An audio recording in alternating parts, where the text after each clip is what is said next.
Ba, ba, ba. All right. It's Tuesday, August 25th, 2020. I'm Rim. I'm Scott. And this is Geek Nights. Tonight we are talking about Pax Pamir, 2nd edition. Not the convention. Though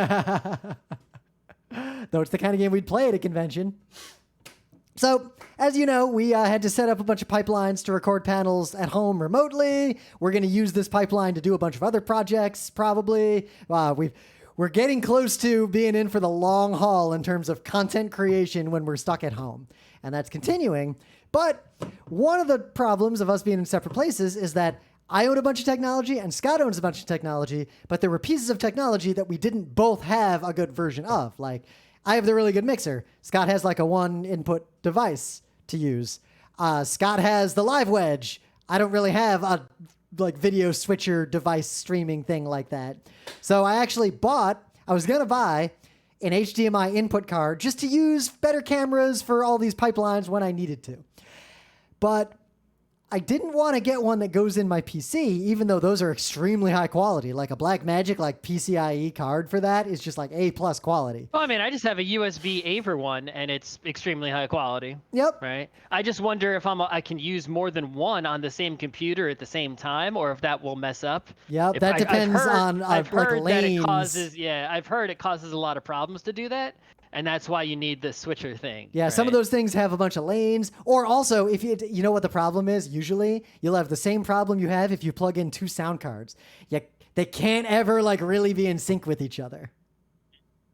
So I was looking around and I wanted like a high quality device and I had all these parameters. But then I saw that Blackmagic sells their ATEM devices, which I've seen pros use. Like they're really good video switchers and like video input devices. But they have a mini version that's relatively new that's way cheap. Like the pro version that does a bunch of crazy stuff is over $1,000. This mini version I got it for under $300. The mid-range to upper range, like prosumer capture USB-C devices I was looking at were only like $80 to $100 less than that. So I figured I'll just get like this real device. And I'm not going to like review this device. This isn't a Monday show, but the reason I'm bringing this up is Blackmagic did something cool that I haven't seen a lot of other companies do. The hardware is basically the same as the Pro version. Like the same. Like the Pro version has more chips inside it, but the outside of it, like the case and the buttons and the inputs and outputs, I think one of the higher level ones had a few more buttons. Yep. But yeah, it looks you would have to like put a sticker to tell them apart or look closely. Exactly. So this one won't live stream itself. Like it can't encode and live stream or anything. Yeah, the live wedge can do that. Yeah. Yes. But it can take 4 HDMI ins and send HDMI out, so I could use this as a switcher for a better capture device. Yeah, it has live wedge USB also out, does that. Yeah. And it's designed to just appear as a webcam, but a super high quality webcam.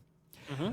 And that's all cool. But the cool thing about this is that the documentation for the Pro version and the mini version is actually the same documentation, and the cheap version can do almost everything the Pro version can except the live streaming.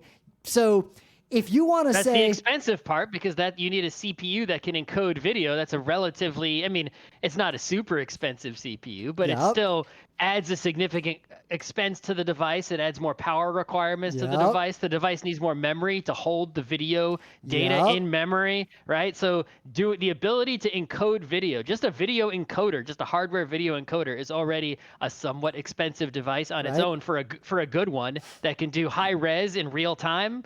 Right? You know, it's like, yeah, that's kind of an expensive thing. Like a real desktop computer kind of uses a significant CPU percentage doing that kind of work. Yep. So if you remove that, the HDMI switching, that's just signal switching. It's like, it's way cheap. But all the features that you would normally use the Pro for other than streaming are still in there. Like it'll do chroma keying in hardware. It has all the transition stuff, picture-in-picture stuff. Like it has all the things that you would use if you were like the person who was doing the live stream, like in the production trailer somewhere.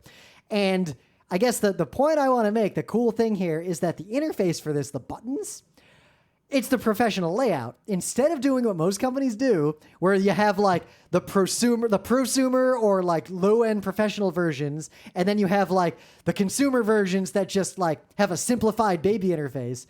This has the real interface. So if someone wanted to say, learn how to be the person who sits in the control room and like switches between cameras and monitors feeds and does transitions and all that stuff, this will actually, if you use this device, it'll teach you like what all the buttons do on a professional device in the same way that if you buy a real mixer, you will learn what all the buttons do on a professional mixer.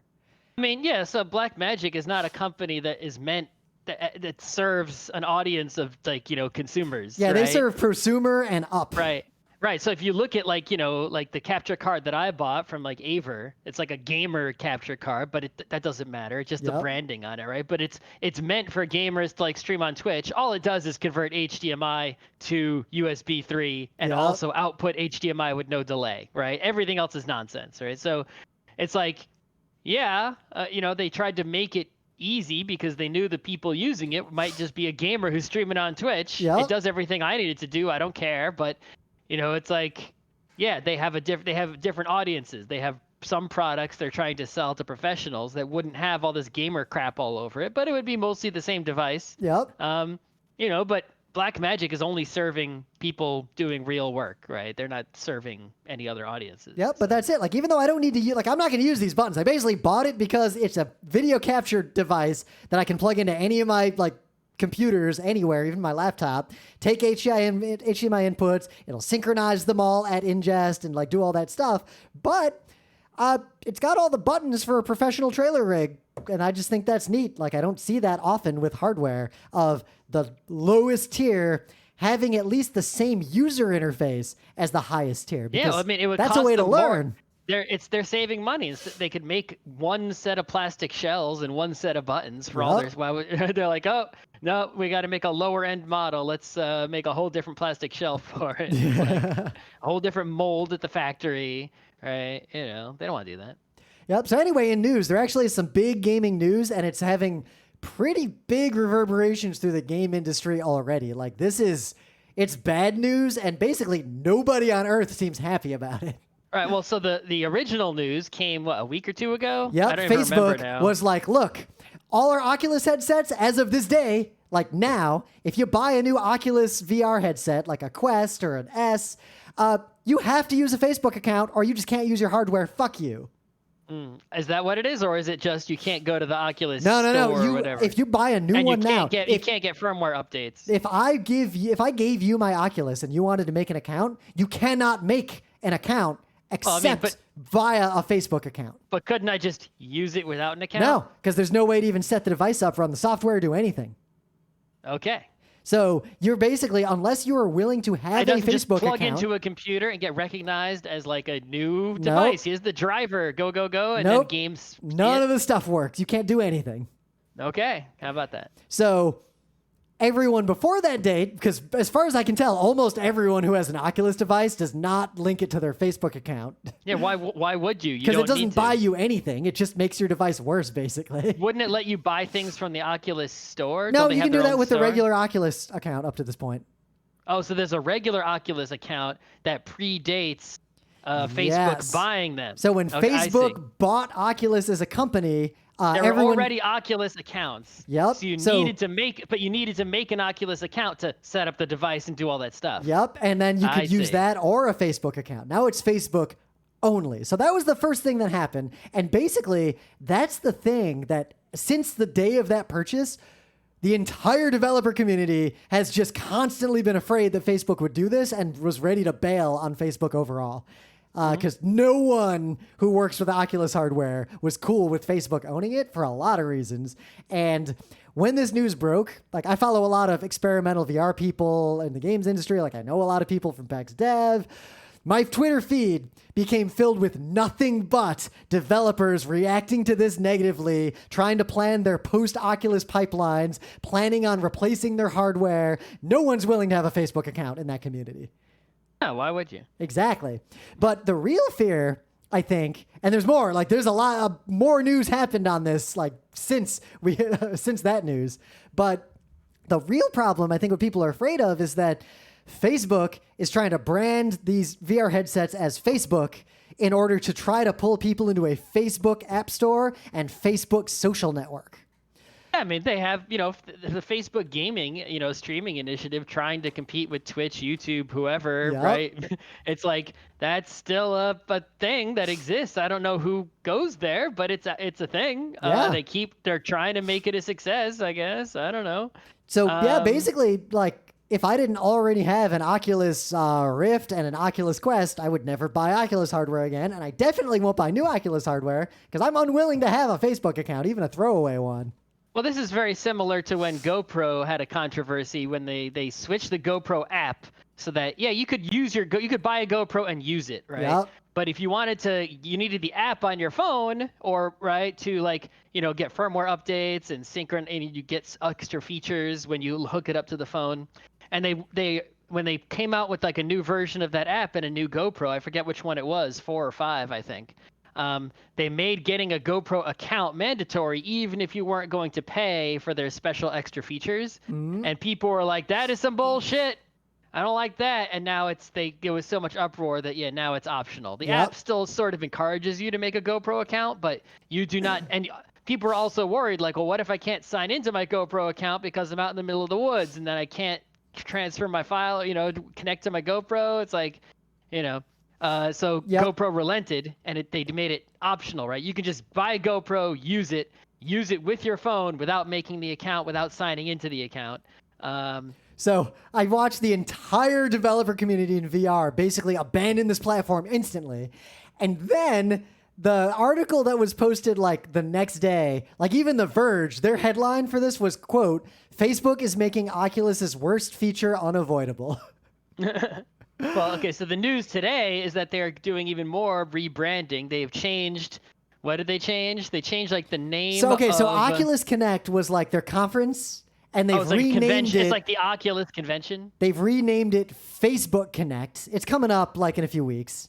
Okay. So it's called Facebook Connect, and there are rumblings that they're not going to even call the upcoming hardware Oculus anymore. Though a little bit of that was cloudy because I think some people saw the leak of the code name for the Oculus Quest 2 and thought that was the new brand name, but that appears to be an internal code name. It'll probably just be like Facebook Quest, like just replace Oculus with Facebook and keep everything else. Yep. That seems like straightforward, right? Oh, God, even this article frames it as Facebook Connect rebranding follows a controversial choice to require Facebook logins. They've also renamed the team at Facebook who works on it, right? They're no longer like the Oculus team. They're now like the Facebook reality something team. Yep. So basically, everyone was hoping that Facebook wouldn't ruin the Oculus people and the Oculus culture and the Oculus technology like they've ruined literally everything else they've ever bought. And now Facebook... remember, Facebook was started by that awful person, right? Oh, not Facebook was, yes. Oh, Oculus, Palmer Luckey is a piece of shit. Right, Oculus was also started by an awful person. Yep. But the point is that that culture actually, I think, improved, at least, Oculus, of the employees at least. But it was really the thing that Oculus had going for it since the beginning was that, like, yes, their VR hardware and software was better than the competition and probably still is. Yep. It came first and it just worked. Yep. Because, like, I've used Vives. They're a little fiddly. Index is also a little fiddly. Like, this was the most consumer accessible one. And the Quest is, like, really accessible and really cool. But pretty sure almost everyone using this hardware, if they're not a developer, also isn't using the Oculus Store. They're just using it with Steam because it just works with Steam. Yeah. Though that may not be the case in the future now. So I've got a 2-year time limit to upgrade all my VR and probably go with whatever like Index 2 is, or I got to keep an eye on this space now, which is annoying. Might have a rainbow situation here in New York. It was just a sudden storm and now the sun is out again. Yeah, I see the sun coming back out there. It's late in the day. I think there's rainbow action, but I can't see it because I'm doing a podcast. But I guess here's my like real fear, aside from everything else that's going on in this space, is something very specific. VR is still like an extended market, barely, like more like a niche market. Like it's not mainstream consumer technology yet. 100% agree. It's like an extended market of enthusiasts. Though the Quest is accessible, it's still a luxury or like odd item. Like people aren't just buying these off the shelves at a Toys R Us yet, even though they do just work and they're pretty good. Like I think VR is awesome and I'm still really into it. However, my fear is that Facebook is going to literally try to force people to use Facebook social network stuff in VR. And I think what that might lead to, the biggest threat to Facebook right now in VR is probably VR chat, which Facebook does not own, which just works on any headset and is basically the social network people are actually doesn't using. even need a headset. Oh yeah, there's a desktop client. Look at that. VR chat is janky as hell, but you know what? It is exactly what people wanted, and it kind of works. As janky and weird as it is, like I have a lot of fun in there. I wouldn't be surprised if Facebook pulls an Apple and starts to ban all the kinds of things like VR chat that compete with the things Facebook wants to offer as a first-party service. I don't know if they will. That's like a step further than even what Apple does in terms of like monopoly of being a store. You know how they would go after owner? it? They'd go after it based on in-app purchases or things like that. Are there any things that Facebook has, any like VR games or any VR app at all that Facebook has banned? Well, because VR right now, everyone just buys stuff on Steam or in the Oculus store. Like Facebook has not really messed with it yet. This is the first indication that Facebook is now going to start messing with it. Yeah, I mean, you knew they were going to mess with it. It just was when. And it seems to coincide with Facebook. Facebook's adoption and usage seems to be dropping. The brand is toxic to younger people. Like young people don't really use Facebook. I worry that what they're trying to do. It's Instagram though. Yeah, for now they're going to ruin Instagram. It's just a matter of time. No. So my advice to you, if you're a VR developer, basically if you're a VR enthusiast, it is too late to buy Oculus hardware. Assume that hardware is dead and buy something else. Like there is no future here for you. Yeah, I mean, this just goes along with, what I've been saying since Oculus started becoming a thing that people would actually buy, is that, the VR is not close enough. It's to Scott is going to buy it or care about it, right? It's like, all the VRs that exist today, the Vives and whatnot, the Oculus, these are all going to go away. The VR that's actually going to be the real deal is coming in the future. A few more years down the road. See, I still think you're like 100% wrong on that. This is one generation away from being like a fully expanded market, and the lower end models of one more generation are gonna become mass market. No. I mean, you're welcome to have that. I think we're still closer to the Virtual Boy than we are to that. Yeah, okay. You've never even used VR. You have no idea what this is like. I know that it's not good. What was the last VR hardware you have put on your head? What was the last VR hardware you've tried?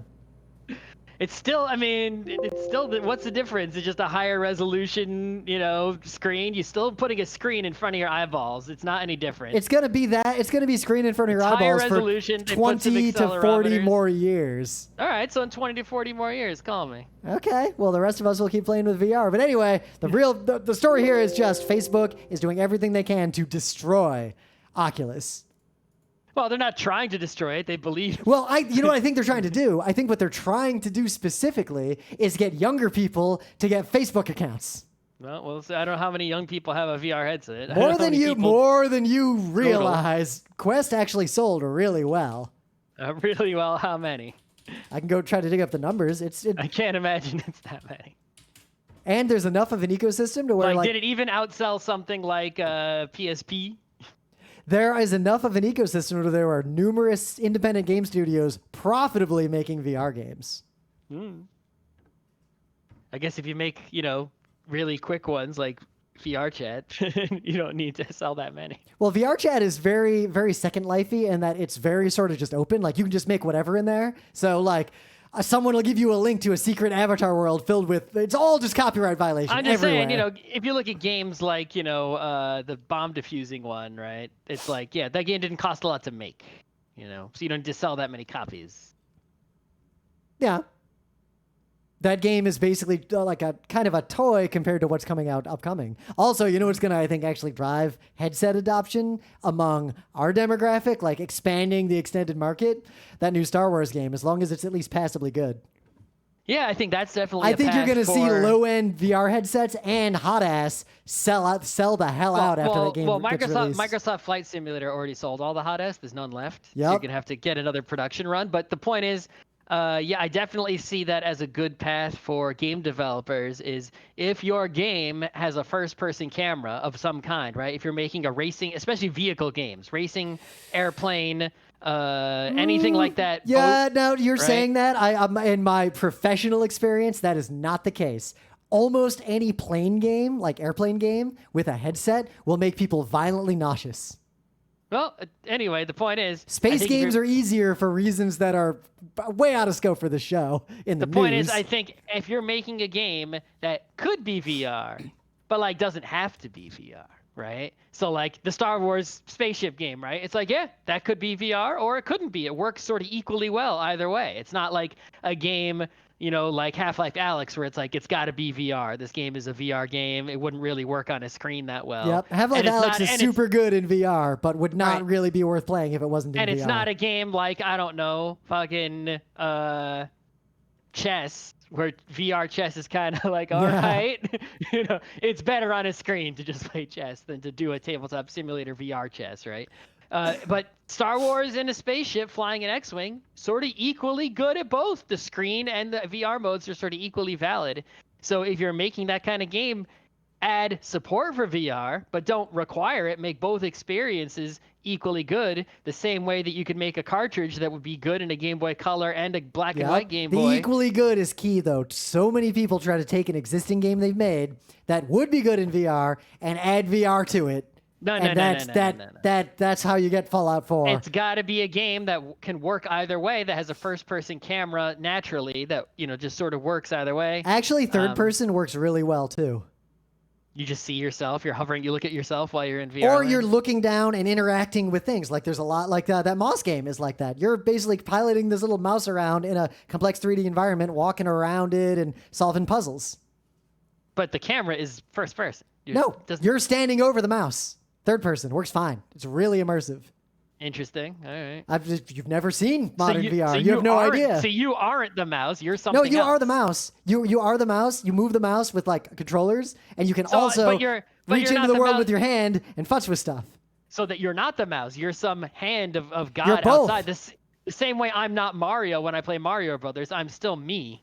I'm controlling Mario. I mean, I'm an. that's a way to think of it. Yes, you're playing. Imagine playing Mario Galaxy, but you're in VR in the Right, environment but if with I Mario. play Mario Galaxy, I'm not Mario. But if I play Half-Life, I'm Gordon Freeman. All right, that's an interesting distinction you made for reasons that we don't want to get into right now, but it has to do with the power of the immersion of VR. So let's talk about some other news here, right? So there's a sports news going on. This is really fascinating. Do you remember when there was big controversy over those fancy bathing suits in the Olympics? Yep. People are going faster. And then there was controversy over the fancy shoes people were using in marathons, right? Yep. And how back in the 90s, when it was like, gotta be the shoes, right? Air Jordans, they did not actually help you at basketball. Pumps did not help you jump higher. But now right? there are shoes that literally, Right. by producing less heat on impact and producing more spring instead, they can Yes. actually reduce your long distance running times by Right. like 2%. So we went from the gimmick times to where the technology didn't really help. Then we entered an era where technology helped, but only if you're a professional. It's like, yeah, here's some professional golf clubs. They do help Tiger Woods hit the ball farther, but they ain't going to help you hit the ball farther, right? Here's a tennis racket. It'll help Roger Federer or Serena Williams win. It won't help you win. And now we're entering the era where, like, yeah, this stuff will help anybody. It's just better equipment. And it's finally entered the hockey realm, right? In the NHL right now, there's been a new stick that has come out that they are using in games, so it must be legal. Yep, And the stick- Evgeny Kuznetsov is practicing with it, and there's a bunch of photos of him playing with this stick. Yeah, a goal has already been scored with it. And basically, the blade of the stick has a slit-shaped hole in the stick. So it's like there's the bottom of the blade, and closer near the top of the blade is a slit. And supposedly, it obviously makes it lighter because it's just less material. But I guess it also makes it, more aerodynamic when you push it forward, I guess. Yeah, I but don't also, know the from what I'm science reading here, the behind it. top and the bottom are shaped slightly differently, so you can have more complex puck handling. Sure. There's something to this stick that it may or may not be an improvement. It could end up being crazy, like the bathing suit and the Well, like the I'm sneakers. imagining like holding this stick, and the one thing I can see right away is that you could almost like tip the puck up and catch the puck's corner in that thing, and like you could do weird stuff with this stick maybe. Yeah. They're calling it sling tech for a reason. Anyway, so that's interesting. It's a new thing. We'll see what comes of it. But it just reminds me that like, hey, I have memories of like being in middle school, high school, and the plastic sticks we used like had holes or slits in them in that spot already. All my road hockey sticks had that. And I always tried to, at the time, I remember thinking like, hey, how come the pros don't have this hole in their stick that this has? Either A, it's just decoration. It doesn't actually help you, right? B, they're not allowed to. There's rules. Maybe they can't because their sticks are wooden, right? The same way that like minor league, little league baseball uses metal bats, but pros have to use wooden ones, right? I thought it was, something like that, right? Whatever. Yeah. And I'm sure it didn't. I knew it didn't make a difference for the hockey we were playing in gym or whatever. But this is that exact same thing. This isn't new. It's like I had sticks with this hole in it, or at least close to this hole in it, over 20 years ago. Yep, but I don't think it had any effect on the sticks back then. I think it might have just been to save plastic or for structural reinforcement reasons. Or just to look cool and make kids buy it. Yeah. I don't know, but I guess now it's a thing. Someone's, done some science to at least make someone believe it's real and it matters. It clearly doesn't seem to hurt. It looks like at the bottom of this article, there's another stick that just has a ton of holes in it, so the bottom is the blade is completely perforated, like Swiss cheese. Yeah, there's a screenshot in the article you sent me at the bottom, and the NHL is currently reviewing this company, I guess, to decide if this stick with holes in it is going to be allowed. Yeah, I guess as long as it doesn't give some ridiculous advantage like the sneakers or the bathing suit, or if it does, maybe they just have to decide: are we willing to let the sport go down this path? That could be cool too. And then, as long as it doesn't pose a safety risk, like the stick is shattering all over the place. Yeah, because the sticks are already shattering at a pretty high rate. That's really the number one concern, right? You can't have blades going like, or like someone gets whacked with it and it hurts way more or something. Well, I mean, I remember as a kid playing street hockey, we all used aluminum sticks. That was bad. I got hurt. We used fiberglass. The stick was fiberglass or plastic, and the blade was plastic. Our sticks were aluminum. I had two sticks. I had an ice stick where the stick was aluminum. There's a wooden blade on the end. I had another one where the stick was aluminum, and then the blade was plastic and straight instead of curved. Anyway, but yeah, this is something to keep an eye on, and also, watch out for this stuff in other sports that are not as tightly regulated. Yeah. All right. But anyway, things of the day. What do you got? This is my thing of the day. I forget. Hypnospace Outlaw? Oh, yeah. So we didn't talk about GDQ nearly enough on this show, which happened over the last week. They did GDQ online. It was just as GDQ, but it was online edition because obviously everyone was not in the same location. They were all streaming. I tend to watch these like a couple days after they air on YouTube. They did a very good job of uploading things to YouTube promptly. The entire thing is now, I believe, on YouTube. Great job. Technical difficulties, there weren't none, but there were way less considering you had all these different people live streaming their stuff, right? But I guess it helped in some way in that GDQ only had to handle the streaming aspect, and they didn't have to handle getting everyone set up on the same physical place. People had their setups at home. They were already set up. They just had to manage to stream their own shit somehow, which they have experience doing because they're all speedrunners, right? So I just want to point to, if you miss GDQ, right, I just want to point to a particular run. Here's a run of a game called Hypnospace Outlaw. I may have mentioned it on the show previously. It's on sale right now. Just saying. Yes, by Lizstar. The game is on sale. This is a game I first saw at PAX. Then I played it finally, and it was incredible. It is a game which simulates basically an alternate reality 90s internet service, Hypnospace, which you access while you're sleeping. So there's a little bit of cyberpunk going on there. And you start out in the game as a moderator of Hypnospace. And if you play the game casually and not speedrun it like Lizstar does here, it basically... They did an amazing job of like recreating that feeling of being a lurker in an internet community and seeing it play out with that 90s internet aesthetic. It is such a good game to play casually and explore the world, the virtual world that was created. And also, an extra note, you won't know by watching the video, but I'm pretty 90% sure that this video ended up being the world record run for this category. And if you look at the website that has the speedrun records, it's Liz Star has the record for this category, and the time matches the time they got in this run. So I think this is a world record run. They just didn't realize it at the time. Not too shabby. It wasn't like announced. And I think afterwards, it was found out like, oh, even though there was also some fooling around during the run, because there are certain times you just have to wait and such. So they spend a lot of time going to listen to the grandma song. Yeah.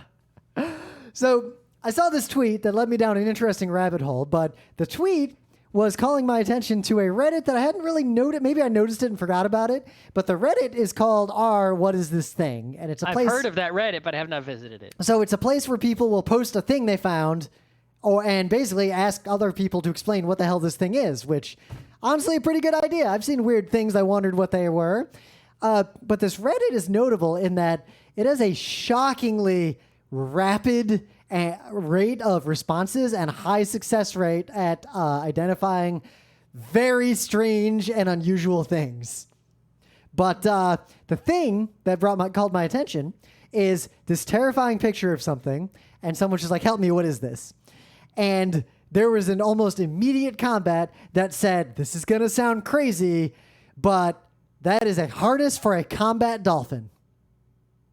Okay. And the answer was yes. That was, in fact, a harness for a combat dolphin. Now, when I mean, that's something I've seen in comic books frequently. So I was about to ask you, so you are not familiar with the concept of combat dolphins, which are real and are used by multiple militaries, including the United States, to this day.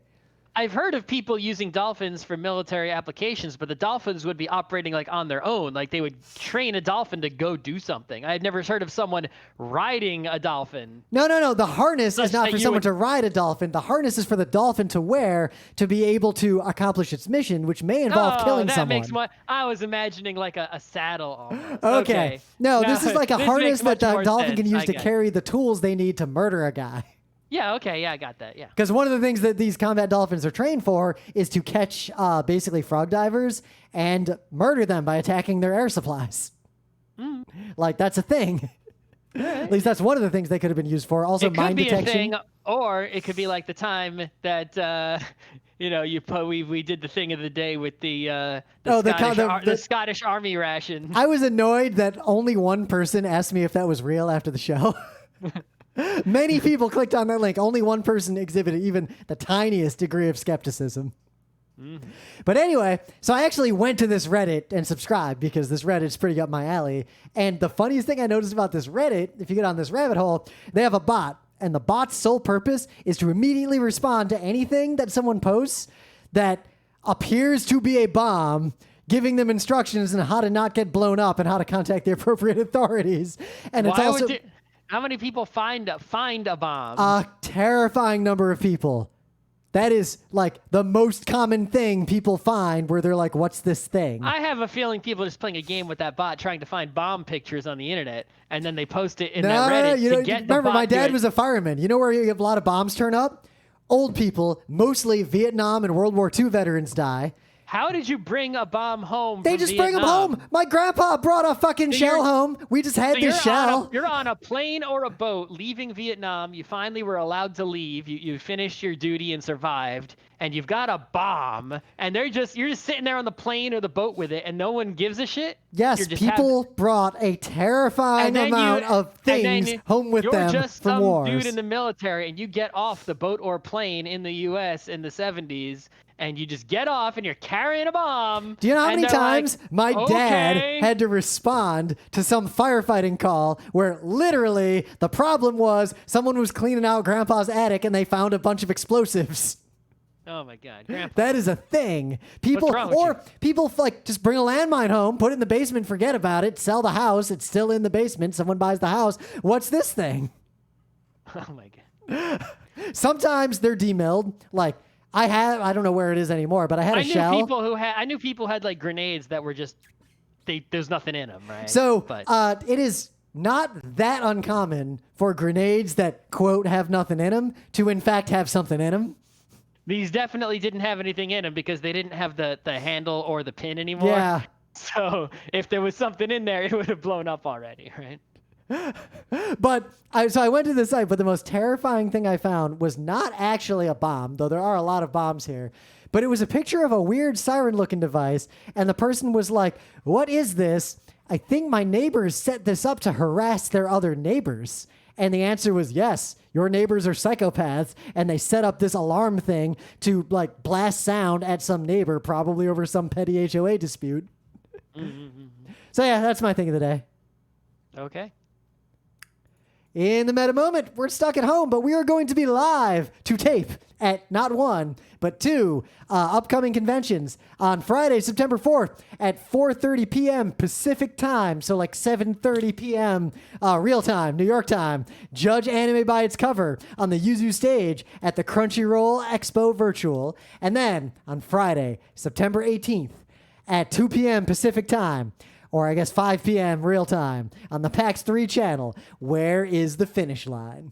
That's right. We have already recorded and submitted both videos of both of these panels to the respective conventions for them to air. So it is all taken care of and set in stone. I'm going to put a little thing in my calendar so that I know when they're airing, and I'll go to the associated chats at the convention. Do I have to? I'm sure I don't have to pay to attend them, right? No, there's no. Well, the PAX one is just a Twitch channel. I don't know about the Crunchyroll one.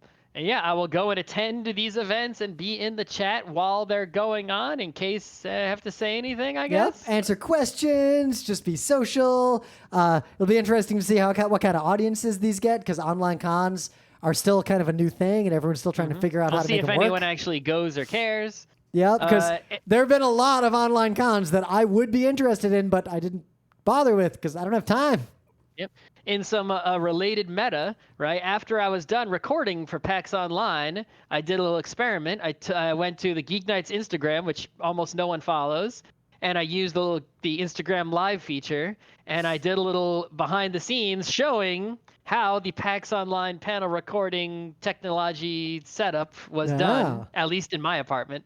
So at least one person liked it. I don't know, but I think I did a really bad job of filming because it's just like holding a phone, sort of haphazardly swinging it around. It's probably an awful video, even though my explanation I think was okay. Yeah. But that gave me the idea of like, hey, maybe that's what this is for. Maybe this is for behind the scenes action, right? So maybe I'll do that if there's more behind the scenes action. Yeah.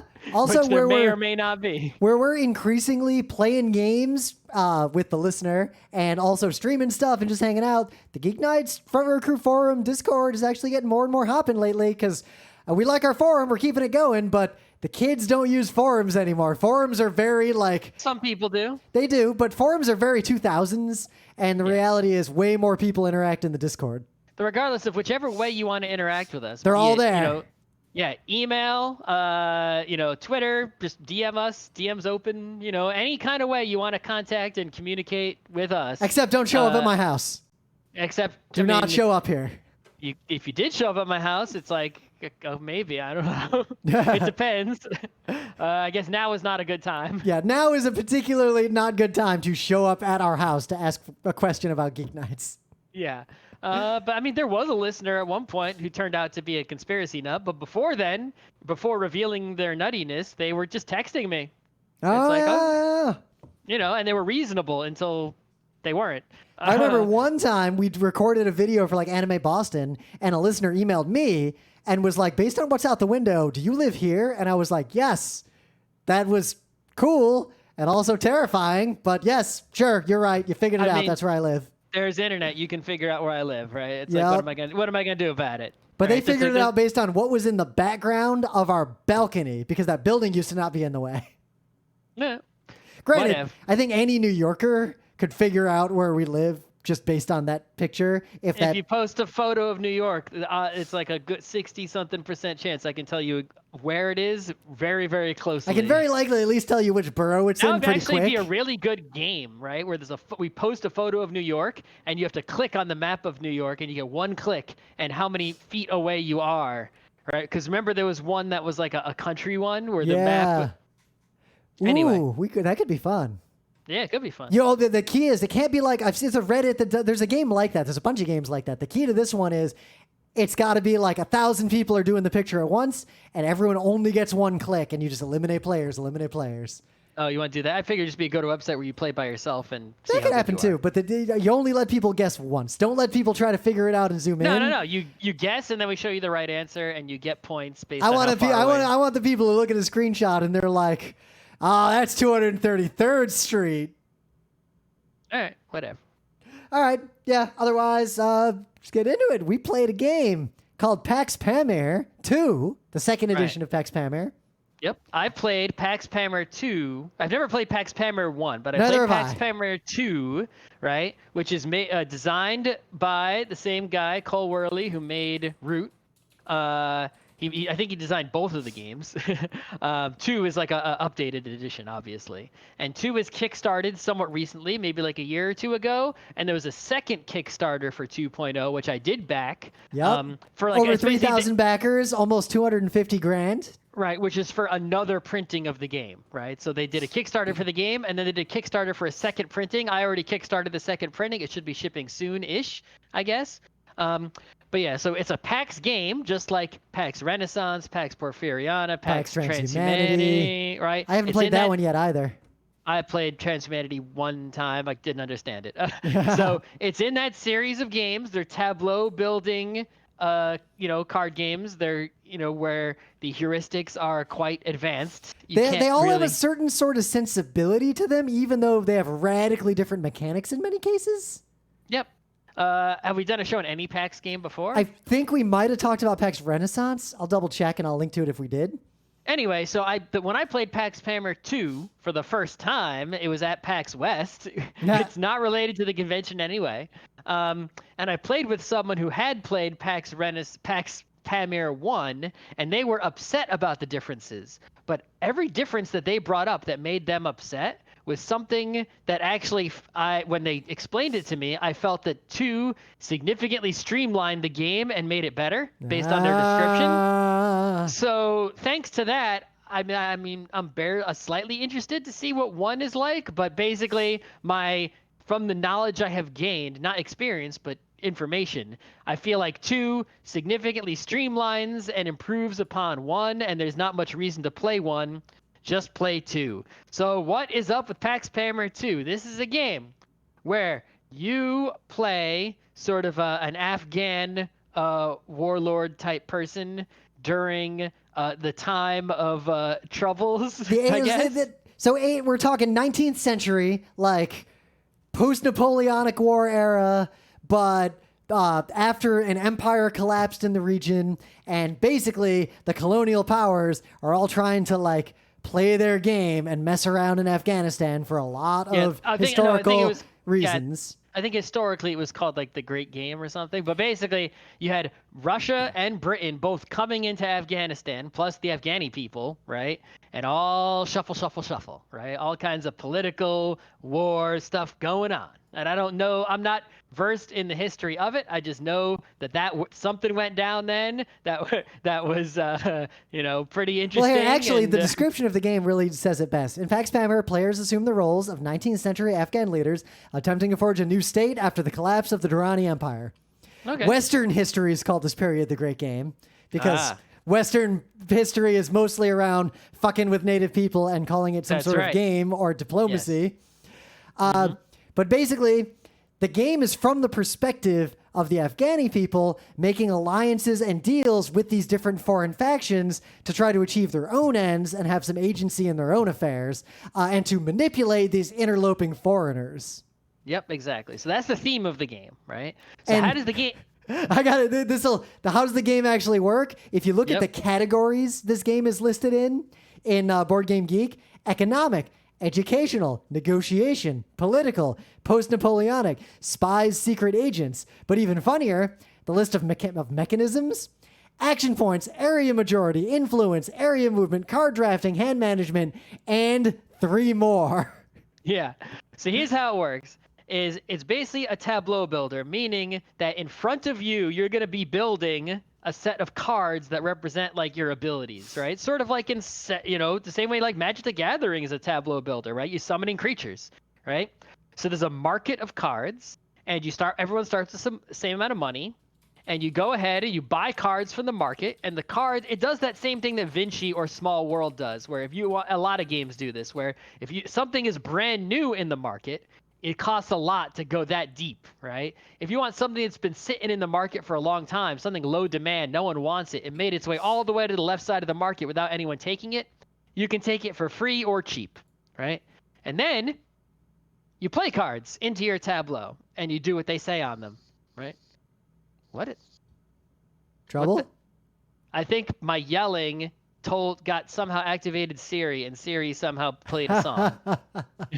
A song I never heard. Anyway. Yeah, now I got to be real clear. We are not going to explain how to play this game because that is way too much for a podcast without visual aids. Oh, no.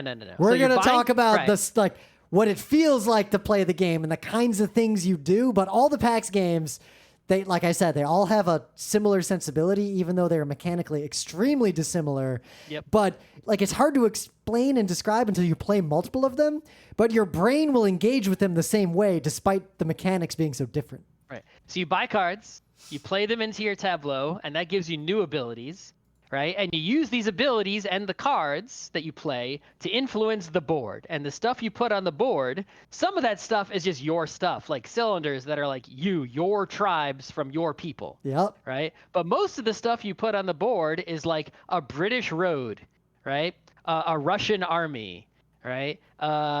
If somebody has the most stuff in a region on the map, they take the ruler token from that area. And right? being the ruler means you have powers over that area.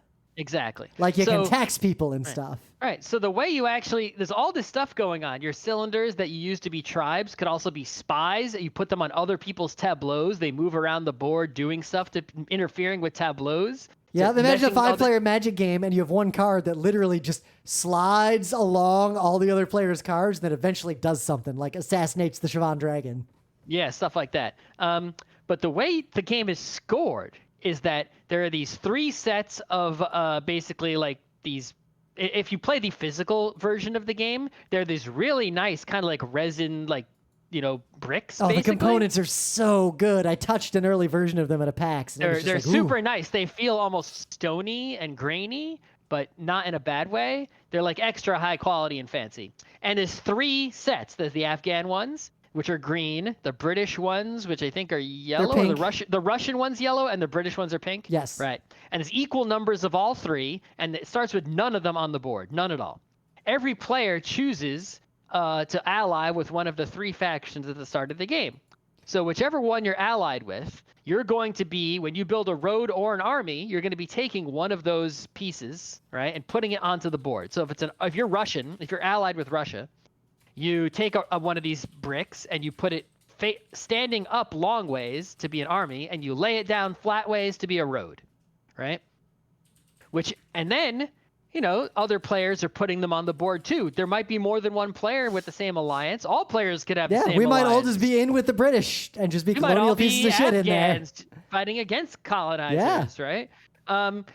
Regardless, these pieces are going onto and off of the board, right? In the 3 different colors. Eventually, a card is going to come out of the deck that's a dominance card. If that, and then if that card falls off the market, is purchased, or if somehow 2 of them are in the market at the same time, you do a dominance check, which is basically a scoring round. So the scoring rounds are sort of spaced out randomly, but not entirely randomly. Yeah, it feels a little bit like Twilight Struggle has a similar mechanic. Yeah, it's basically like, there's going to be some number of scoring rounds, and they're going to happen not too early in the game. They'll happen eventually, and then there'll be this many of them spaced out, and then the game will end. If we get to the final one, the game will definitely end, but the game could end earlier. And what you do during the scoring rounds is first, you look at the 3, it's a perfect user interface for a board game.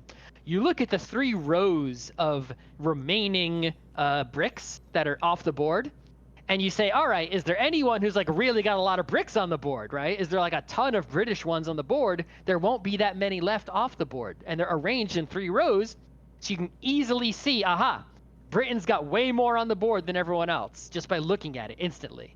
And if they have 4 more on the board, 4 or more pieces on the board than any other person, then that means that they're dominant. So if Britain has so many on the board, Britain has dominance Afghanistan, right? Or maybe Russia has dominance. And then if someone is dominant, then what you do is you say, okay, someone's dominant. Who is allied with the dominant force? So like in the last game, 2 of us were allied with the British. So the 2 of us get to have scoring, basically. Yeah, if you're allied with if there's someone is dominant and anyone who's allied with it is going to score some points. If only one person's allied with the dominant faction, they're going to score points by themselves. And if no one is allied with the dominant faction, I guess that wouldn't be possible for them to be dominant then, because no one's allied with them. But I guess it could maybe happen. I guess no one would score points. But if no one is dominant, so they've all the factions sort of have equal-ish numbers of things on the board, then you just say, well, who's among all players, who's got the most like tribes and stuff, right? Who's the best? Right? So basically, who's the best unless a faction is dominant, in which case only the people who are allied with that faction matter. Right. So you're doing all this other stuff in the game. Like when you actually play on your turn, you're doing all this other stuff, right? Yeah, sometimes you're putting roads and armies out on the board. Sometimes you're removing them from the board, but you're like messing with other people's cards, buying cards, taxing people to try to get money, right? You're doing all these other actions, right? That, that like trying to become the ruler of a place. All this other stuff, marching, moving things around, trying to give gifts to different paying factions. Bribes. Right, paying all this kind of stuff that isn't directly related to, like, it's hard to draw a straight line in your mind between that and the victory condition of be in the dominant faction, make a faction dominant when the dominance card shows up. Make no one dominant, but then be just stronger than everyone else, right? Yep. It's really hard to draw a straight line. Shift your alliance. The alliances are spinners. You can just be like, nope, I'm with Britain now. Fuck y'all. Yep. You can switch it up quite easily. You have to give things up. Like if you gave a gift to Britain to gain their favor, and then you switch it up, your gifts go away, obviously, because you're now Russian, right? They don't care if you gave a gift to Britain. The way this works is like some of the cards are people who are patriots of one of the 3 factions. Yeah, some cards are patriots and some aren't. So if you can only have patriots in your tableau if they're allied with the faction you're allied with. So if you change your alliance, all your patriots go away. If you play a patriot from a faction that's not in your alliance, that causes your alliance to change immediately, right? But yeah, that's just a thing. But the alliance stuff is really fun. Like the coalitions, I've never seen a game elegantly do what many people have tried to do, of have a sort of coalition forming mechanism. Because games where there's usually alliances, think like Eclipse or Dune, right? Where Axis and allies, I guess you're forced into one particular alliance. Yeah. But, Risk, that's not a coalition in that you can't alter it. It's not like we start Quartermaster General and Italy's like, nope, I'm with the allies. Right. Risk and diplomacy with the informal alliances, right? But in all those games, the alliances are sort of like, yeah, we're agreeing to work together. But in Pax Pamir 2, it's like, okay, we're in the same faction. We're both trying to put more, British bricks on the board as roads or armies, because we're both in with the British. But we're in no way like trying to help each other. I'm not trying to help you, even though Britain likes both of us. We both give gifts to the British, but we're really both just trying to shut down those Russians and shut down each other. You have alliances, but in no time are you actually in an alliance friendly with another player. You're different leaders in Afghanistan who want to form an Afghani state that you are in charge of, right? Not the other guy. Just because you're both sucking up to Britain at the same time, you are in no way friends, right? And so that's why it works. That's why you can be on the same team without being on the same team. And then in terms of actual play, it's all the PAX games are similar in that every decision you make is a huge decision. Every action in the game is deeply, desperately meaningful and will radically affect the course of the game, or at least your own personal chance of victory. Yeah, you do not actually get that many actions during the game to take. And there are ways to get some free actions, but even then you can't get that many because a lot of times they'll be inconsequential. So the actions you do take are often enormous, right? Especially considering that, it's like, you put down maybe like 2 roads. It's like, that's a huge deal, 2 roads, right? So as a result, the game has a lot of posturing of like, you could there's something that you could do, but it would take a couple actions to do it, and there's something someone else could do that'll take a couple actions to do it. But you might start going down that road to get the other person to be prepared to defend against it, and then do something else. Like there's that kind of interplay. A lot of betrayal, a lot of like anticipating what someone's going to do, and like changing the dominance at the last minute. Mm-hmm. Another thing that's very interesting about this game is, like I think some other PAX games, and like many games actually, but it has a closed economy. So all players start with money, the same amount, and they use that money to buy cards from the market, and that money goes to the market. And then if someone takes a card from the market that has money on it, they get that money. So there's no money entering the game like from the bank. It's like the money that's in the game from the start of the game is all the money. When you use the tax action to take money from other players or the market, you don't take money from the bank ever, right? The only time money comes out of the bank is with these leverage cards. So if you play a leverage card, 2 money will come out of the bank to the person who played the card. But then if anything happens to that card, if it goes away, 2 money goes back in the bank. So what if I got a bunch of like British leverage cards, and then Britain's just sucking it up and I really need a new ally? Well, not only am I going to lose all these cards, but now I'm also going to lose a bunch of money that I might not have. Right. That's true, but the most interesting part is the fact the money isn't it's like there's no like taking money from the bank frequently. The leverage cards are not that common. Well, because it makes the game play a few, but incredibly tight in that it's like some extremely interlocked gears, and everybody takes a turn cranking these gears a little bit until the game ends. Could you imagine playing Monopoly, where it's like everything in Monopoly that you start the game, you give everyone $1,100, and then you there's no bank at all. It's like there's no collect from 200 from Go. There's no collect from Community Chest or Chance or free parking. Yep. There's literally no way to get more money except from another player landing on your house or hotel, right? Or paying you rent from landing on a property. There's literally imagine playing Monopoly like that. You cannot get money unless it is money from another player. And that, coupled with the way the factions work, make Pax Pamir unique among the PAX games. Mm-hmm. So I think if you have never played a PAX game, you want to get into these because they are a lot of fun. The things to note is that the heuristics of not winning, not playing, but the heuristic of winning is going to be very obtuse because it is 1 or 2 steps removed from the direct actions you take in the game. You have to really do a lot of work and gain experience from playing quite a few times to understand how does doing this lead to the victory points of the dominance, right? Because like PAX Renaissance, they don't make sense until you've played the game. To kind of see how things go. It's like, so I'm moving these armies around and executing people, and then this banker ends the game. But how could I have possibly interacted with that banking system? Yep. But it's easier to see those connections in the very streamlined Pax Pamir 2.0 as opposed to the other PAX games that I've played. There are some I haven't played that might be easier. Transhumanity looked the hardest in that regard. Transhumanity is absolutely the hardest. I have no idea what the hell to do in that game. Yeah.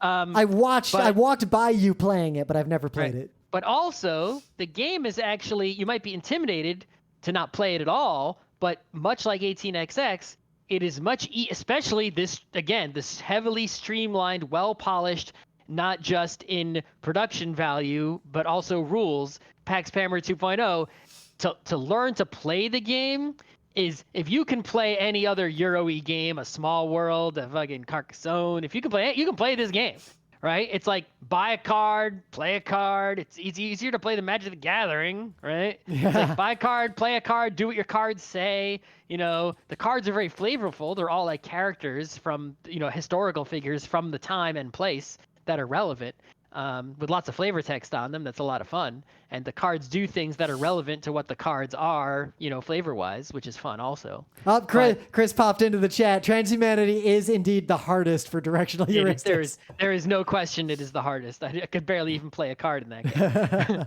game. But yeah, you can play this game, right? No problem. Our learning game, where 2 players had never played this before, was pretty quick. Yeah, it doesn't take that long either. It can even end quite abruptly because, like I said, it can go to the final dominance check, the final scoring round.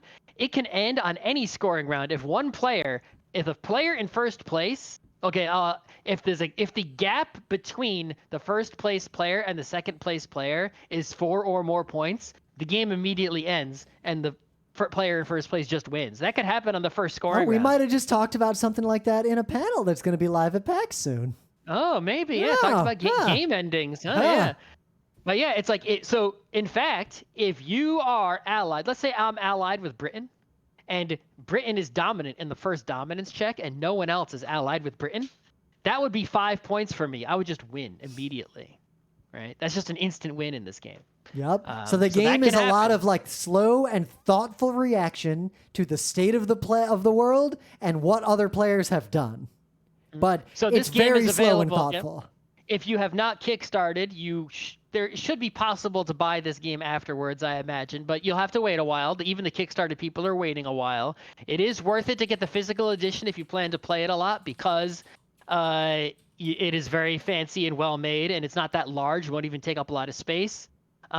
You can play for free on Tabletop Simulator. There is an official Tabletop Simulator mod for this game. We played it.